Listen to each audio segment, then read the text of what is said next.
So President Xi didn't go alone. He brought with him not politicians, some politicians, but majority of them are business leaders from China, 15 of them. I looked at the list. These are the top of the top for China's business world. So can we interpret this move as this is more of a business trip than a political one?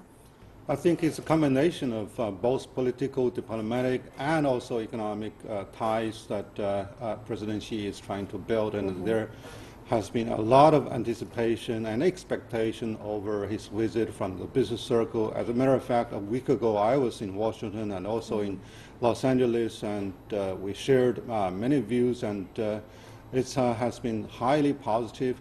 And the fact that he brings a whole delegation of top business leaders is to reassure the business community in the United States that China remains committed to further opening not only the market for the goods, service, but also for finance.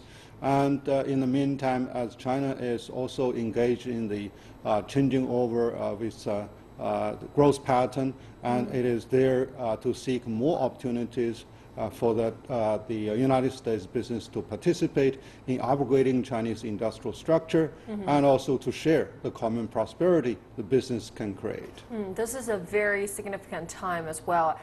This is a time where the world is increasingly looking closely at China to figure out where the economy is going, since China is not going to be growing at double digits forever, and China is slowing down. But many pundits are saying that China and the U.S. have this so-called codependent economy, meaning that one cannot survive without the other.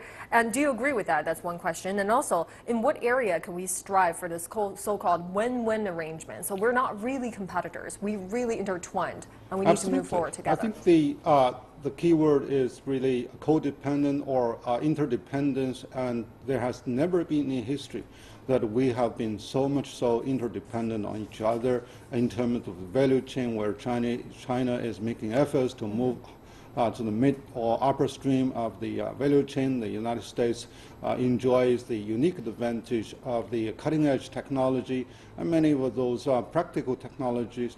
And not only that, the management expertise and the sort of unique industrial cluster that can really be borrowed by China.